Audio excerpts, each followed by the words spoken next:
selamanya. Ajaran Tuhan yang Maha Kuasa.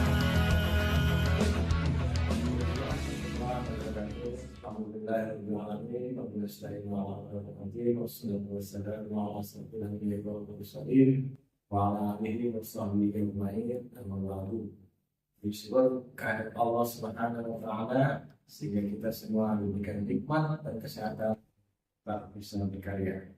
Perkenalkan, nama saya Idris Nurul, dosen tetap dengan tugas tambahan sebagai kepala bidang humas Universitas Al-Hariyah, Fakultas Ekonomi dan Bisnis, Program Studi Manajemen.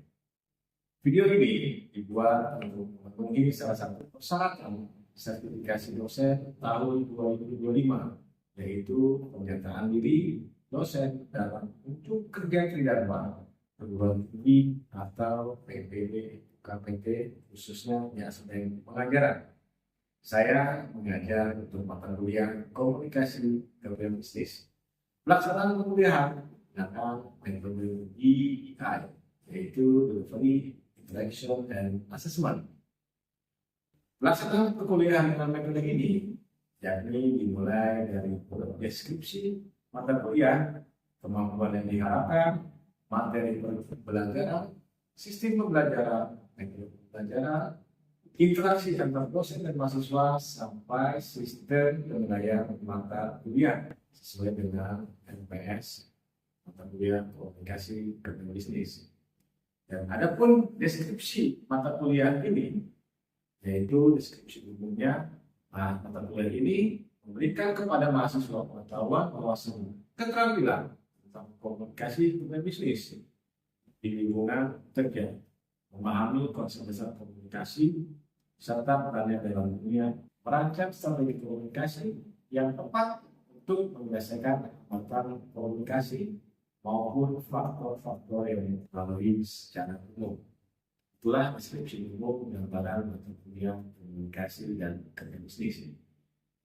Baik, adapun capaian pembelajaran jurusan dalam mata kuliah komunikasi dan kerja bisnis ini, yaitu terbagi beberapa aspek.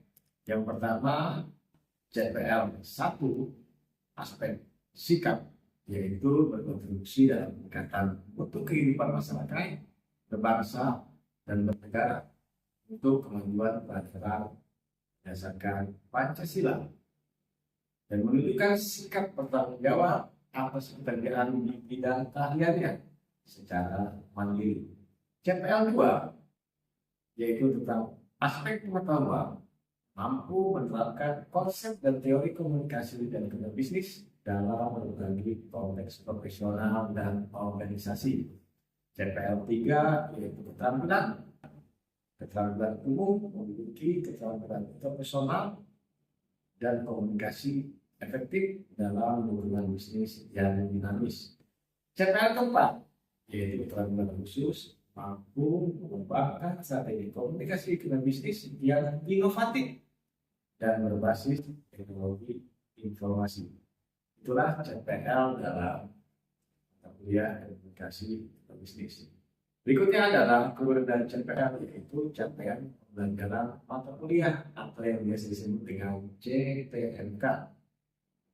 Dibagi dalam beberapa CPMK. CPMK yang pertama, yaitu mahasiswa mampu memahami konsep dasar komunikasi dan teori kepentingan bisnis serta perannya dalam dunia profesional. CPMK 2, mahasiswa mampu mengidentifikasi, menerapkan bentuk-bentuk komunikasi dan berbisnis yang efektif dalam berbagai situasi. CPMK 3, mahasiswa mampu memanfaatkan teknologi dalam komunikasi bisnis. CPMK 4, mahasiswa mampu memanfaatkan dan mengembangkan komunikasi dalam organisasi. CPMK 5, mahasiswa mampu menyampaikan dan mengusung usaha bisnis yang persuasif dan profesional.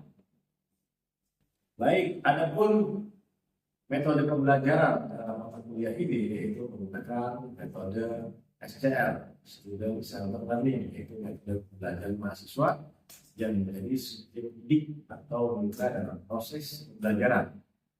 Mahasiswa mencari sumber-sumber referensi bacaan, baik melalui jurnal, ilmiah, referensi bacaan melalui e-book, dan materi-materi pendukung yang mendukung mata kuliah komunikasi dan bisnis. Dan adapun sistem perkuliahan dalam mata kuliah ini saya lakukan terbagi dua, yaitu melalui sinkronus dan asinkronus. Melalui sinkronus dilakukan melalui sistem perkuliahan tatap muka yang meliputi pertemuan kelas, diskusi, dan presentasi. Sistem perkuliahan asinkronus yaitu melalui grup WA dan Google Classroom maupun Padlet. Nah, dalam sistem perkuliahan ini juga saya menggunakan beberapa tugas yang diwajibkan kepada mahasiswa. Yang pertama yaitu tugas terstruktur, yaitu mengumpulkan tugas take home dan membuat presentasi dan makalah kelompok. Tugas terstruktur yaitu membuat catatan review pada materi setiap pertemuan kuliah. Baik, adapun referensi bacaan dalam mata kuliah komunikasi bisnis, yaitu yang pertama adalah buku dari Joko Puarto, yaitu komunikasi bisnis, terdapat belum Hafid Chandra komunikasi terbitan pada pers tahun 2018, Salim Taufik komunikasi dalam kemudian organisasi terbitan Universitas Budaya Pers tahun 2018. Buku Ismail Solihin pengantar bisnis terbit Erlangga tahun 2015, dan yang terakhir buku dari Wahyu Su yang berjudul Komunikasi Bisnis pada tahun 2012. Itulah buku referensi yang dalam kuliah komunikasi bisnis. Dan ada pun referensi lainnya berupa jurnal ilmiah, website yang berkaitan dengan informasi pendukung perkuliahan, media sosial yang berisi tentang materi-materi motivasi perkuliahan komunikasi dalam bisnis, maupun buku-buku yang lain dan referensi bacaan lain yang bisa digunakan sebagai buku dalam proses pelaksanaan mempelajari mata kuliah komunikasi dan bisnis. Dan selanjutnya adalah materi perkuliahan atau pertemuan perkuliahan pada mata kuliah komunikasi dan bisnis. Ini terbagi atas 16 pekan. Pekan pertama itu pekan sebelum tes. Pekan kedua 7 kali pertemuan setelah tes. Adapun materi perkuliahan dalam pertemuan mata kuliah komunikasi dan bisnis yang pertama yaitu dasar-dasar komunikasi dan teori bisnis. Yang kedua, bentuk-bentuk komunikasi bisnis. Yang ketiga, penggunaan teknologi dan komunikasi bisnis. Yang keempat, komunikasi organisasi. Pertemuan kelima, komunikasi lintas budaya dalam bisnis global. Pertemuan keenam, komunikasi kepemimpinan yang efektif. Pertemuan ketujuh menjelaskan komunikasi bisnis digital dalam perusahaan. Yang ke-8 UTS, yang ke-9 personal training dalam etika komunikasi bisnis, yang ke-10 perencanaan pesan komunikasi bisnis, yang ke-11 pengorganisasian bisnis, yang ke-13 rapat dalam dunia bisnis, yang ke-13 strategi negosiasi dan lobby dalam bisnis, yang ke-14 presentasi bisnis, dan yang ke-15 komunikasi melalui laporan. Dan yang terakhir 16 adalah UAS. Adapun asesmen atau penilaian dalam lulusan mata kuliah komunikasi dan bisnis, yaitu ada beberapa indikator. Yang pertama dilihat dari persensi kedisiplinan sebesar 10%, keaktifan tugas non struktur dalam kelas 15%, kualitas tugas individu dan kelompok sebesar 15%, presensi dan proyek akhir 10%, UTS 25%, UAS 25%. Itulah asesmen yang dilakukan dalam penilaian akhir. Dan ada pun serta nilai, yakni presentasi nilai 85 sampai dengan 100, yaitu dengan berupa pendidikan yang sangat baik, serta nilai 75 sampai dengan 84, huruf B pendidikan baik, serta 65 sampai dengan 74, huruf C pendidikan cukup, serta nilai 50 sampai dengan 4, huruf D yaitu kurang, dan di bawah 50 huruf E itu gagal. Nah, saya harapkan di pekerjaan saya bukan nilai D dan E ini dapat dihindari. Demikian informasi yang saya sampaikan dalam mata kuliah komunikasi dan bisnis untuk mahasiswa Politeknik Manajemen Universitas Al-Azhar. Berikut saya tampilkan cuplikan video pembelajaran yang saya lakukan dalam kelas atau siklus. Selamat menyaksikan. Assalamualaikum warahmatullahi wabarakatuh. Waalaikumsalam warahmatullahi wabarakatuh. Izin, nama saya Rino Mustafa Assalamualaikum. Kebetulan saya semester ini yang mengerti atau dikhususkan untuk mengampu mata kuliah komunikasi dan kepemimpinan bisnis. Baik rekan-rekan, tak kenal maka taruh ya. Karena taruh saya akan mengabsen. Baik, Daniel, nanti Pak, Siva, Present.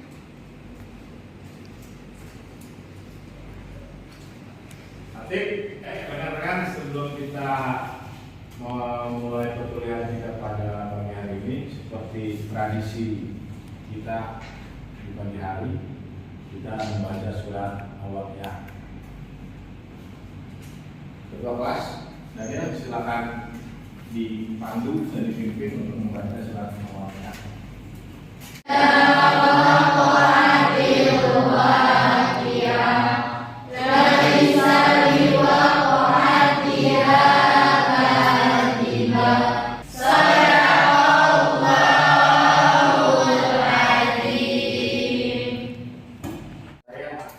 Yang pertama pada pertemuan ini akan menjelaskan kontrak kuliah yang kita bisa pahami bersama dan kita sepakati bersama selama pertemuan kita 1 semester ke depan. Baik. Untuk yang pertama, kontrak kuliah yang saya tawarkan adalah yang pertama tidak diperbolehkan mahasiswa memakai kaos oblong, minimal kaos kerah. Yang kedua, mahasiswa ditoleransi 15 menit keterlambatan dari waktu yang dimulai. Misalnya jam 8 kita MK, berarti jam 8:15 maksimal. Yang ketiga adalah mahasiswa 2 kali untuk keterlambatan, baik izin, alfa, dan sakit. Baik, kira-kira teman-teman kesepakatan kelas ini disepakati atau memang ada toleransi lagi? Sepakati. Ya. Nanti setelah ini ketua kelas Daniel melakukan suatu pernyataan sebagai pembuktian bahwasanya kontrak ini setelah disepakati bersama di kelas. Karena Daniel sebagai ketua kelas menanggung jawab mata kuliah komunikasi semester bisnis selama 1 semester ke depan. Baik, kita lanjutkan tentang deskripsi mata kuliah. Apa sih sebenarnya yang menjadi bagian pembelajaran kita atau deskripsi umum tentang deskripsi mata kuliah komunikasi dan bisnis? Yang pertama, mata kuliah ini memberikan gambaran terhadap teman-teman pengetahuan, wawasan, dan keterampilan tentang komunikasi bisnis di lingkungan kerja. Yang kedua, teman-teman memahami konsep dasar komunikasi serta peradaban dunia profesional, mengidentifikasi dan menerapkan strategi komunikasi dan bisnis yang efektif dalam berbagai situasi, mengidentifikasi hambatan komunikasi dan bagaimana menerapkan metode komunikasi bisnis yang berbasis teknologi, menyusun laporan bisnis, melakukan presentasi secara profesional, berpikir kritis dan solutif dalam komunikasi, menganalisa komunikasi dalam bisnis, dan merancang strategi komunikasi yang tepat untuk menyelesaikan hambatan komunikasi maupun faktor-faktor yang mempengaruhi secara umum. Jadi deskripsi umum secara global dalam komunikasi dalam bisnis, teman-teman bagaimana belajar tentang komunikasi dan kepemimpinan bisnis.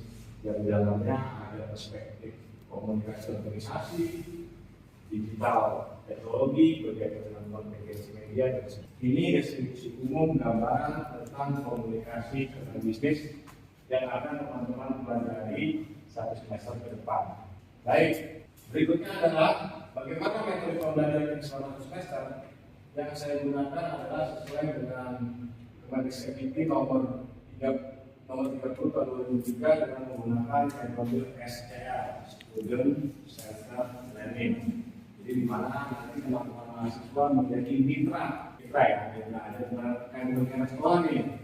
Motor lebih ini dan bisa tidak, tapi teman-teman sebagai mitra yang menempatkan subjek didik kita bersama-sama belajar mitra dalam masa pembelajaran, dan teman-teman nanti berupaya diskusi mencari sumber-sumber yang lainnya yang terkait dengan materi kuliah akan bahas diskusikan di dalam kelas.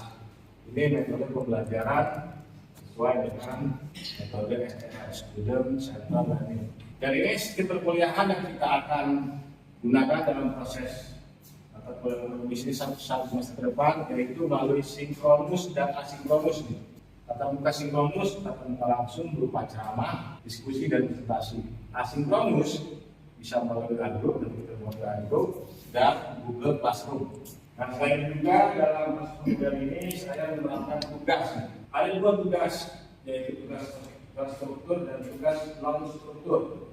Nah, tugas struktur ini tugas yang dikerjakan melalui take-home dan membuat presentasi dalam PowerPoint.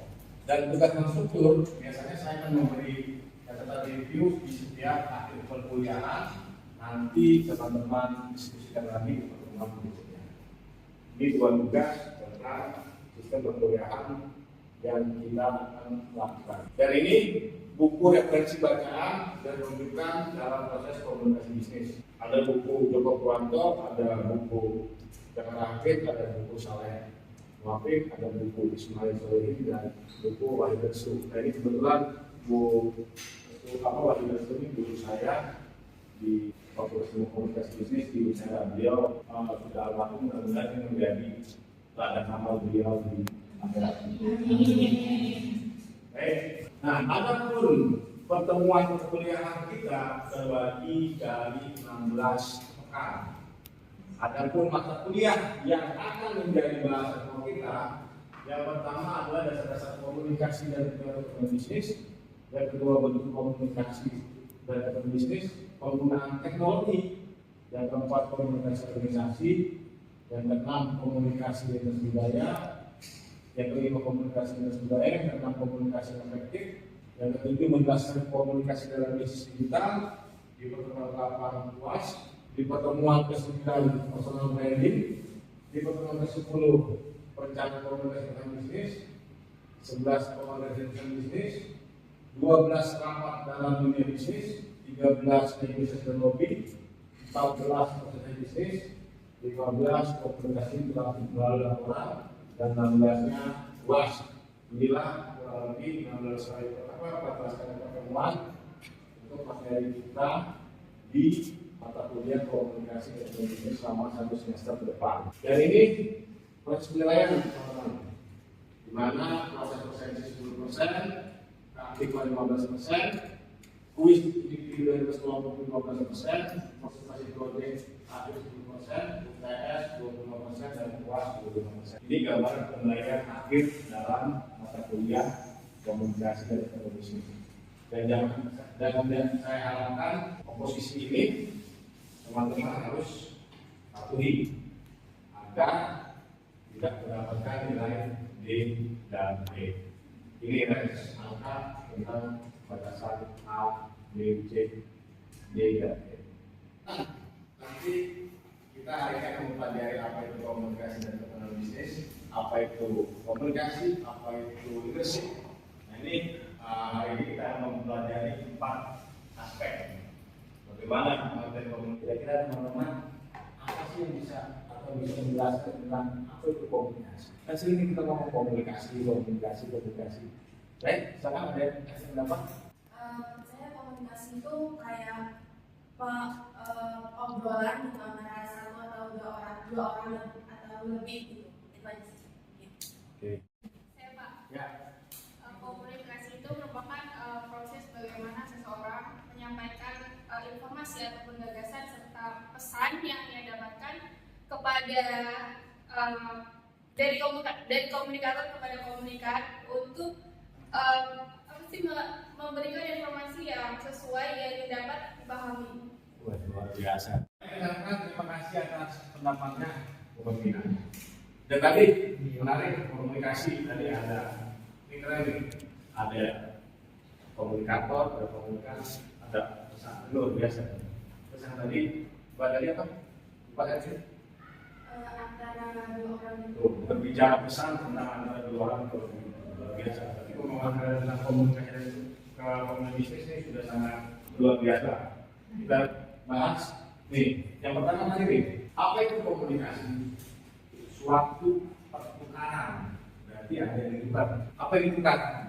Informasi ditukar melalui proses simbolik yang menghendaki orang-orang agar mengatur lingkungannya dengan membangun hubungan antar sesama melalui pertukaran informasi untuk memuatkan sikap dan tingkah laku. Komunikasi dua arah, komunikasi antar komunikator dan komunikan.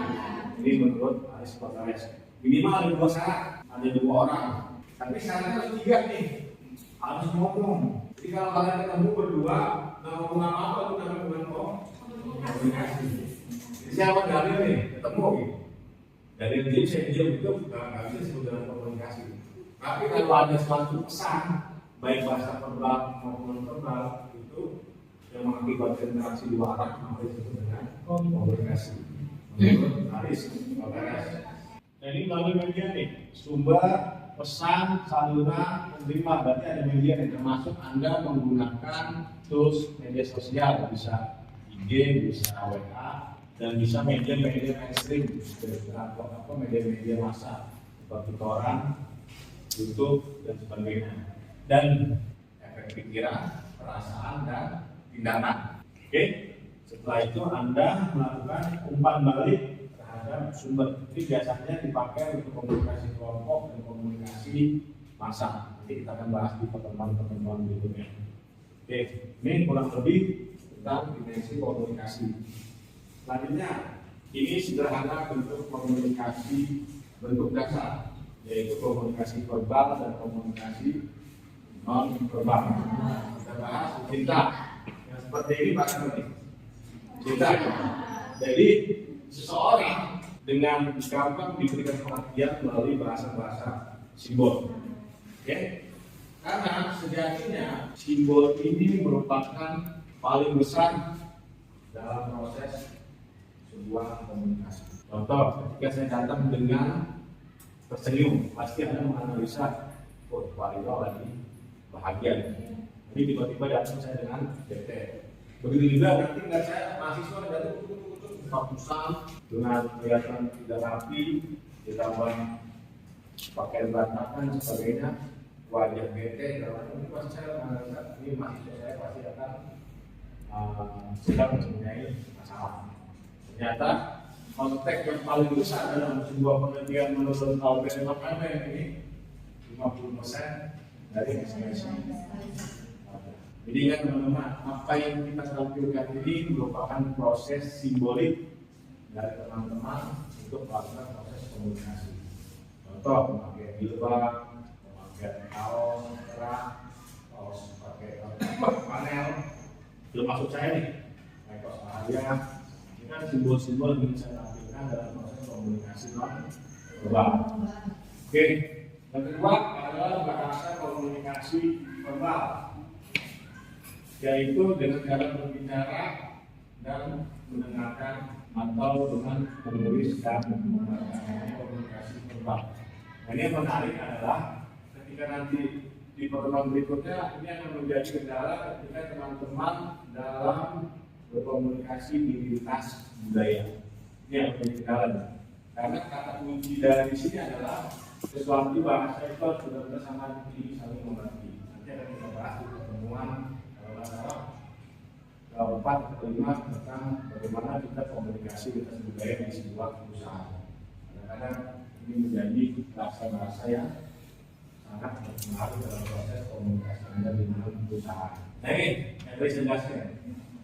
Dua teori tentang kepemimpinan. Dua hal konsep dasar tentang kepemimpinan. Yang pertama teori Greatman oleh Baggins and Angus di tahun 1990 menjelaskan teori ini berasumsi pemimpin dilahirkan atau diciptakan. Teori ini punya asumsi bahwasanya ketika seorang leadership dari sebuah perusahaan, pemimpin sebuah perusahaan, pemimpin besar perusahaan itu pasti akan melahirkan anak-anak yang menjadi pemimpin. Berarti ini bukan bersifat alamiah tapi dilahirkan. Contoh di sebuah perusahaan ini bisa disebut dengan regenerasi kepemimpinan. Misalkan kepala cabang A diganti dengan kepala cabang B. Itu biasanya ada regenerasi kepemimpinan atau kepemimpinan yang dilahirkan. Ini asumsi teori dari Greatman. Dan yang terakhir dari teori kepemimpinan yaitu teori Big Bang. Kalau ternyata pemimpin ini dalam proses kepemimpinan bisa dilahirkan melalui peristiwa besar. Contoh adanya revolusi, adanya perang, adanya merebut kemerdekaan. Contoh di sejarah kita ada namanya pemimpin besar revolusi yaitu Soekarno dan Hatta. Itu lahir dari peristiwa besar merebut sebuah. Baik, sampai sini tentang penjelasan dasar-dasar komunikasi dan dasar teori kelompok bisnis. Kita tutup kepada kita hari ini dengan mengucap hamdalah.